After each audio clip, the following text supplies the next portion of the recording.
Hello everybody and welcome to my very first Halloween video. And I also picked the strangest video as the first one. And hopefully all of you don't decide to totally ditch my Halloween after this video, because I will say that a lot of the content this week is not going to be exactly like my typical content. Like for instance, today's video, Mount Everest, you're probably thinking, what on earth are you talking about? But I kind of wanted to take this opportunity to branch out a little bit and talk about topics that really fascinate me, and they're still creepy and weird and mysterious. It still is like along the same lines as of videos I would normally do. There's still going to be a missing persons case. There's still going to be serial killers, murders. There's going to be a solved case. There's still a lot of topics that I normally would talk about, but I will say there are a few that are kind of different. This was just a really awesome opportunity for me to do something different and exciting, and hopefully you guys will enjoy it as well. But let's go ahead and jump into today's video, which is on Mount Everest. And I'm sure a lot of you are like, I don't get it. Why are you talking about this? And I actually didn't know a lot about the specific situation that I'm going to be speaking to you guys about until one of my friends brought it up to me a little over a year ago. I think we all learn about Mount Everest in school, obviously, but we don't learn about the darker side of Mount Everest. And there's a massive controversy surrounding it. And I'm sure some of you probably know about it, or you're like me, where I kind of learned about it for the first time and my jaw hit the floor. So prepare yourself, take a seat, because here we go. So Mount Everest is the world's highest peak, and it is absolutely one of the most breathtaking and magnificent landmarks. But something even this beautiful and extraordinary is wildly dangerous. Oh, oh. And it's also known as the world's largest open-air graveyard. In 1952, Edmund Hillary and Tenzing Norgay climbed the mountain for the first time successfully. Now, there had been a few attempts before this, but none of them were successful.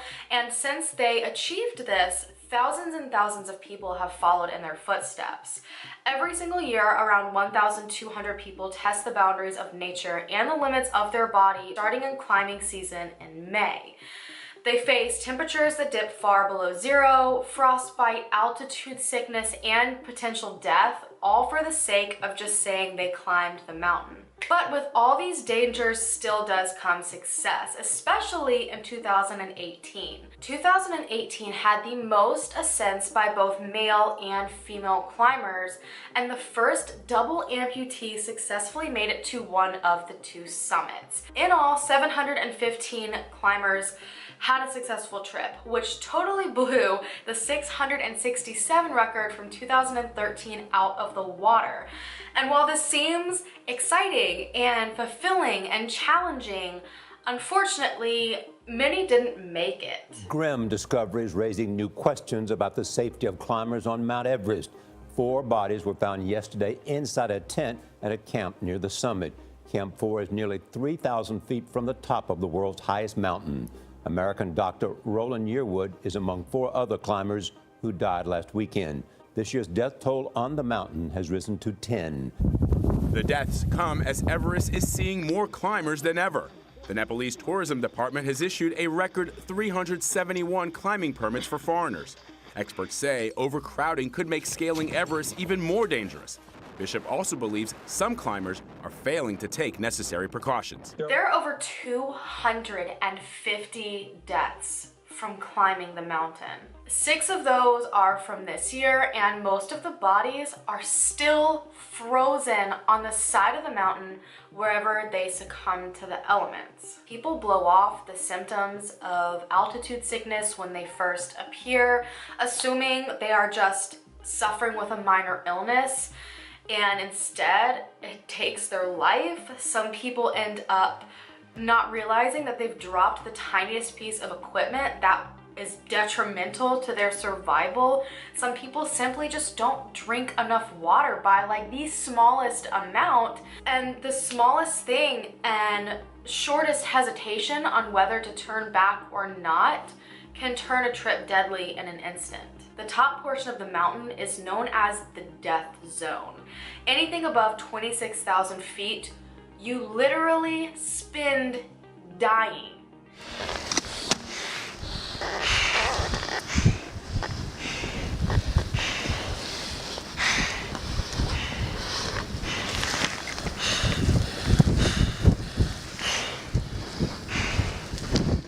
Oxygen at that level is a third of what it would be at sea level, and the barometric pressure causes everything to feel 10 times heavier and essentially just starts squishing all of your organs. Your blood thickens and a lethal buildup of fluid starts to happen in your lungs and your brain. People start feeling disoriented, you're extremely exhausted. Normally, climbers don't last for more than 48 hours in this area. While many make it out alive, they even still permanently suffer from the effects of being in the death zone. So even if you do make a successful trip and get out in 48 hours, you have lingering issues afterwards. And then the ones that don't make it out are just left there. The standard protocol for the deceased is to leave them wherever they collapsed. And they become warnings, horrific ones at that, to those who continue to climb the mountain past them. So there are quite a few bodies, as I said, left on the mountain. There's over 250 people that we know of that have perished on the mountain, and it's not a common thing for any of them to be brought down. I don't think there was ever a cleaning of the mountain until 2010. So the oldest body to be found on the mountain belonged to a man named George Mallory, and he wasn't found until 75 years after his death in 1924. He attempted to be the first person to reach the summit along with his partner Sandy Irvin, and no one really has any solid idea if he actually made it or not. I think he did have a picture in his pocket that he claimed he was going to leave at the summit if he got there, and when they found his body, he didn't have it any longer. But he was a very famous mountaineer at the time, and when he was asked why he wanted to climb Mount Everest, his response was, because it's there. And unfortunately, that's also where his life ended, and he wasn't found until 1999, and his body was essentially almost perfectly preserved. He did have a rope injury around his waist, which led a lot of people to believe that he had been attached to Sandy and they were either coming down one of the cliffs or trying to climb up it, and essentially both of them fell. But Sandy himself has never been found. So does that mean Sandy survived the fall and walked off and perished somewhere else? No one's even 100% sure. So even people go missing on the mountain and they can't even for sure say that these people died on the mountain because they can't even find some of these bodies. Through the years, some of these bodies have been given nicknames, and Green Boots is probably the most famous one. I think I even knew that name before I understood the depth of which, you know, the story goes. But before Green Boots was moved, he was passed and stepped over by pretty much every single climber that was going into the death zone. He earned his nickname from the neon boots that he was wearing that were still vividly visible to anyone walking by. Many people believed that this body belonged to a man named Sewang Paljor, an Indian climber that died in 1996 beside two of his climbing partners. Now, I'm not 100% sure if they confirmed this when they did bring him off of the mountain. I don't even know if bringing him down was successful. But basically, 6 people had set out to climb, and Sewang and 2 others decided to turn back when the weather got very, very bad. And they decided to stop at a cave on the side of the mountain right beside the path climbers used to get to the peak. It was perfect because it kept you out of the weather, kept you out of the wind, but unfortunately this is where Sewang would go on to rest forever. I'm not exactly sure what happened to the other 2 that were with him. I'm not sure if they perished somewhere else on the mountain. I'm not sure if they just left him behind while he was dying. But either way, he definitely wasn't alone for too long, because then a man named David Sharpe was climbing Everest on his own in 2006. And this is something that everybody warns against, and I'm fairly certain is now illegal. Solo climbs on this mountain are so incredibly dangerous. But David decided to stop at this exact same cave to take a rest, and over a few hours, David froze to death. His body remained stuck in a huddled position in the corner of the cave. Green Boots, or Sewang, however, had died in a time where there weren't really many climbers on the mountain, so his body likely went unnoticed for a decent amount of time. In the hours that David Sharpe was freezing to death, he was passed by 40 plus other climbers, and not a single one of them stopped to help him. There were even many eyewitness accounts after the fact of people claiming that they passed him on their way up and that he was alive and in clear distress. But these same people who passed by him and noticed that he was dying didn't stop to help him. I think there was one group that tried to stop again on their way back, but at this point, he didn't make it. So 40 plus people decided to watch this man die on the side of the mountain and not do a single thing about it because they wanted to reach the top. Now, Sharpe's death in particular kind of sparked this massive debate. There was already a lot of controversy over people being able to climb the mountain and leaving the bodies on the mountain, but this really pissed people off because this is people choosing to ignore someone's suffering and let them die. That's like watching someone choke and just not doing anything about it. Even Edmund Hillary, one of those first climbers, came forward and said, and I quote, "The whole attitude towards climbing Mount Everest has become rather horrifying. The people just want to get to the top. They don't give a damn for anybody else who may be in distress, and it doesn't impress me at all that they leave someone lying under a rock to die." So even the very first climber is angry at what climbing Mount Everest had turned into. Climbing Mount Everest, like most things in the world, seemed to be a competition with total disregard for anyone else's life and essentially even your own, in a sense. And this attitude towards climbing Mount Everest soon got the nickname Summit Fever.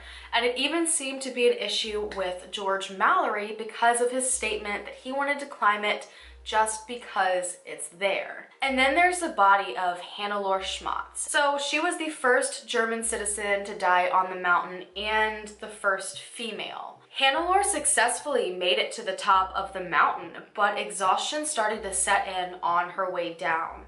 She set up a camp in the death zone, which is the one thing that you just don't do, but she was so exhausted and struggling so much that she had absolutely no choice.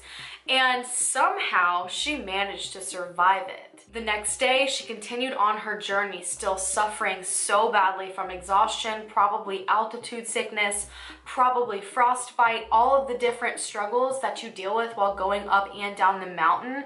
And she was only 330 feet away from the base camp when she died from lack of oxygen. And to this day, her body is just somewhere. She apparently froze in place and remained there for such a long time. And then the wind knocked her down, blew her off, and now no one knows exactly where she's at. So as I said, the frozen bodies on Mount Everest usually remain exactly where they perished, specifically in the death zone, because it's practically impossible to remove the bodies and return them to their families. Between the difficult task of making it into the death zone and the time that you would need to spend in the death zone knocking these people free of the ice, because they end up actually freezing to the ground, so you have to chip away around them, and then add to that the fact that they're 3 times the weight they would normally be, plus being frozen, it's just impossible. Most of them simply just can't be retrieved.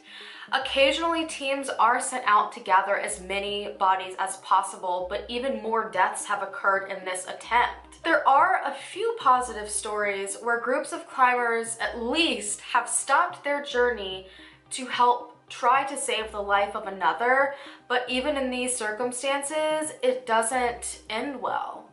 In 1998, Frances Arsentive, and I might have pronounced that wrong, became the first woman to reach the summit without using oxygen, which is a massive, massive feat. But she became separated from her husband and stranded on the side of the mountain. And once her husband reached their camp and realized that she was nowhere to be seen, he immediately turned around despite his own exhaustion to go and look for her. Now, on his way up, he passed by another group of climbers that had completely ended their journey up the mountain to stop and help his wife. They abandoned their climb and they picked her up and carried her as far down the mountain as they possibly could, but even they had to stop helping her because their oxygen supply was running out. The next day, another group of climbers also ended up finding Frances, and she somehow was still alive. This woman didn't have oxygen and she had just been laying in that same spot for probably around 24 hours and managed to be okay, but they said that she was barely alive and she was definitely past saving. There was no point in trying to carry her down the mountain and risk their own lives, so the best they could do was to just sit with her and make sure she wasn't alone while she slowly died. And eventually, because it was -30-degree temperatures, they had to leave her. But as great as it is that these people did at least show some heart and they did stop, the story still doesn't end well because Frances couldn't be saved despite their efforts, and she did die on the side of the mountain, and her husband died trying to find her. In 2007, one of the climbers that sat with her so she wouldn't be alone while she died a brutal and horrific death, basically suffocating and freezing to death, they returned to move her body out of sight because people were just walking past her body and gawking at it. And it was just on display on the side of the mountain, and I think this person was like, this is so sick. This is not fair. This is disrespectful to her, to her family. And they actually went back and they moved her body out of sight, covered her with an American flag, and they left a letter from her family on her body. The debate just keeps on going. Should bodies be left on the mountain, or should anyone even be allowed on the mountain to begin with? It comes down to the debate of if someone wishes to climb and make the choice that they know could end in death, does that make it all right? Many climbers even ask that if they die on the mountain, they want to be left there. They compare it to a captain sinking with their ship. But then that leaves their family behind and leaves other people to try to go and get their body, and it puts so many other lives at risk. Sherpas are actually the ones that normally have to be the ones to make the sacrifice to try to go and retrieve these bodies. Sherpas are locals, and they basically are just highly experienced and skilled climbers that have been on the mountain their entire life. They usually prepare routes for foreign climbers, they fix ropes, they'll carry the climbing kits, people hire them as essentially guides, I guess, and to carry, again, like the backpacks and different things. And while these Sherpas do technically agree to go up the mountain, they are paid for this, some people don't agree that it's necessarily their responsibility to be the ones to go and retrieve these bodies, but they're kind of like the only ones there that can do it. So as I said, it wasn't until about 2010 that they finally sent in Sherpas, I'm pretty sure, to clear out as many bodies as possible, specifically in the death zone. And they also sent them to pick up the insane amount of trash. And I'm going to put a picture here of an example of it that's been left behind by climbers.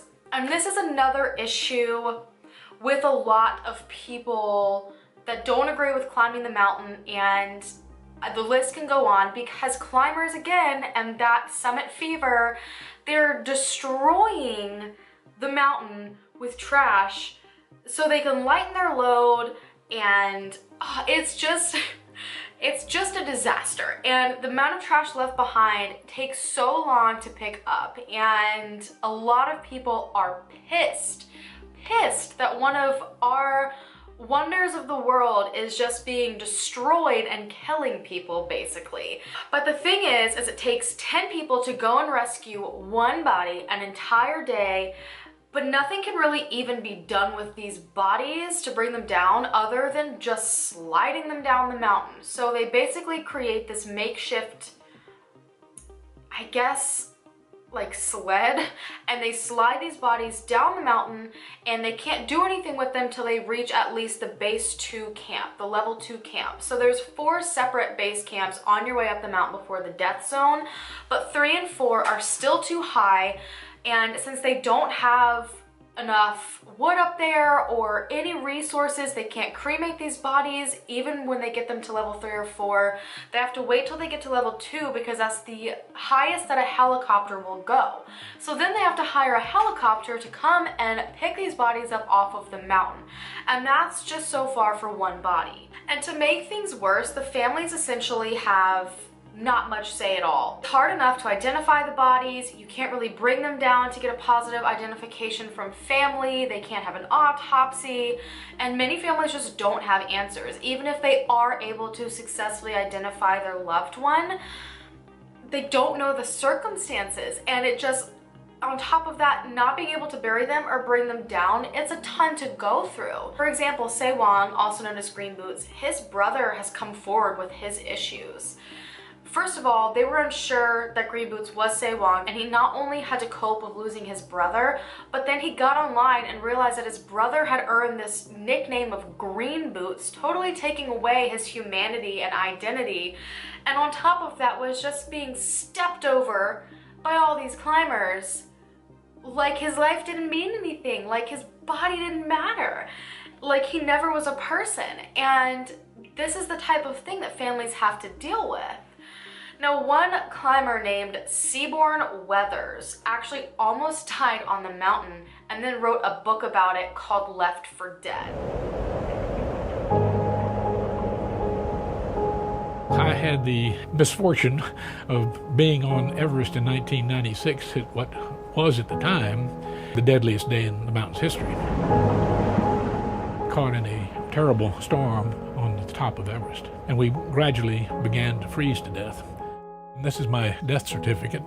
This is a fax that was received by my wife. It states basically that I've died. It tells where I am on the mountain. Both of my hands have been destroyed. The right side was dead to above the wrist. My face had been pretty much destroyed since I spent 15 hours face down on the ice.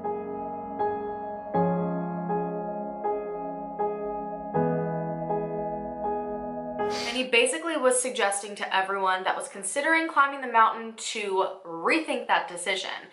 So he said, and I quote, "If you don't have anyone who cares about you or is dependent on you, if you have no friends or colleagues, and if you're willing to put a single round in the chamber of a revolver and put it in your mouth and pull the trigger, then yeah, it's a pretty good idea to climb Everest."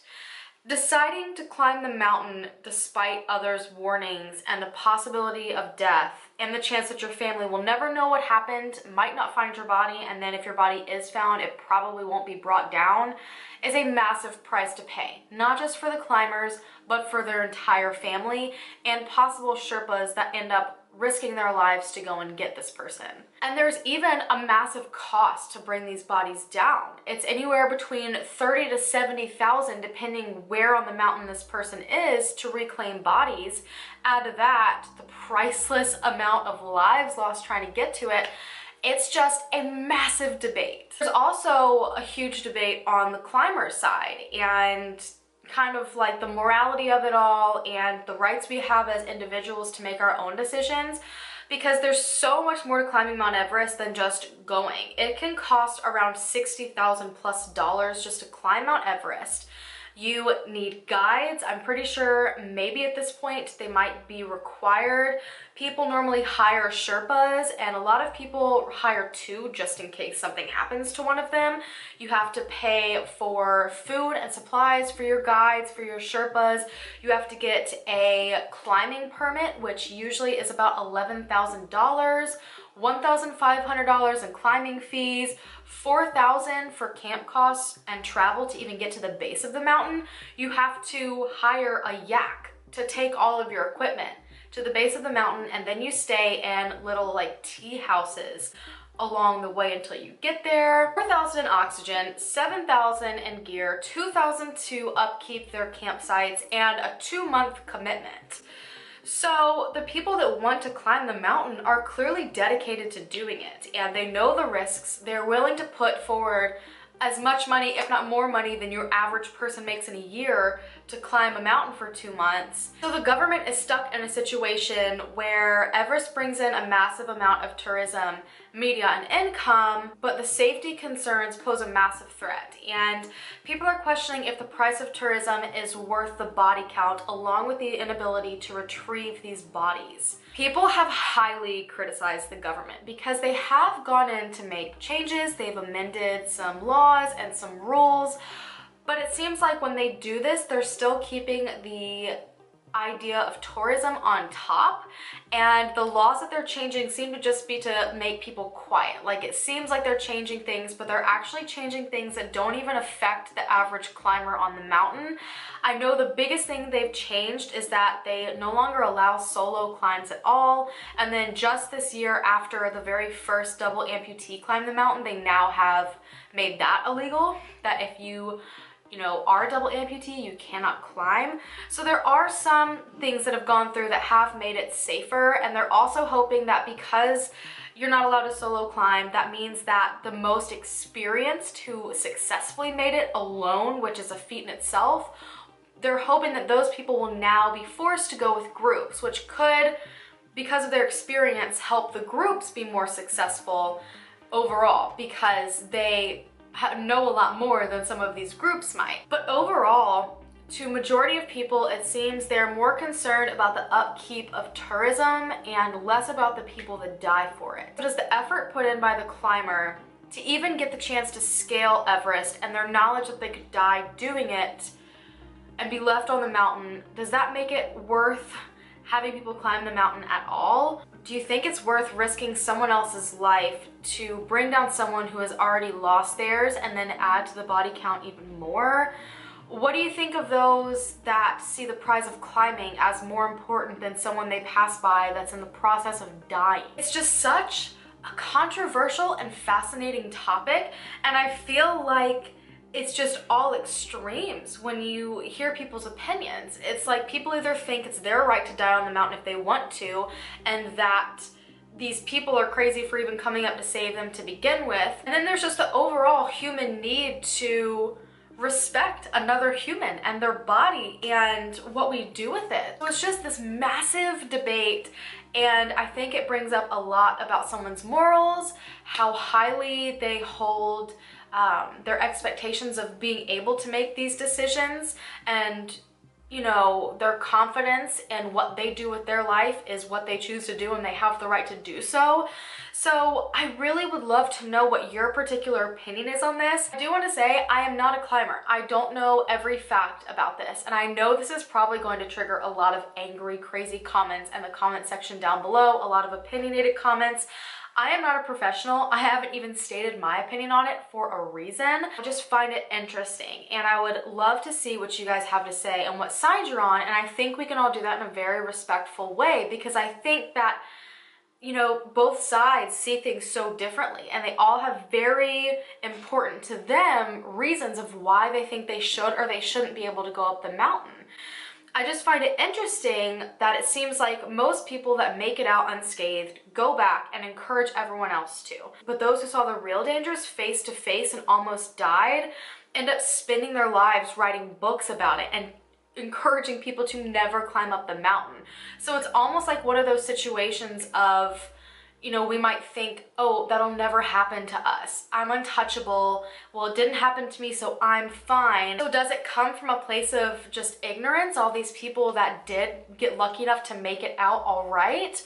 Or is this genuinely okay and everyone else's decision? I could honestly go on for days about this, and I highly suggest you guys go and look up these things on your own as well, because you can dig so deep into people's opinions on this and the different sides. There's just endless information both ways, and I can't wait to see what a lot of you guys have to say. I feel like I know what a lot of you guys are going to say, because I think we're all on this channel with a very specific set of moral standards and understanding, but sometimes you guys surprise me, and I can't wait to see what the conversation is like down below. Just remember to keep it very respectful.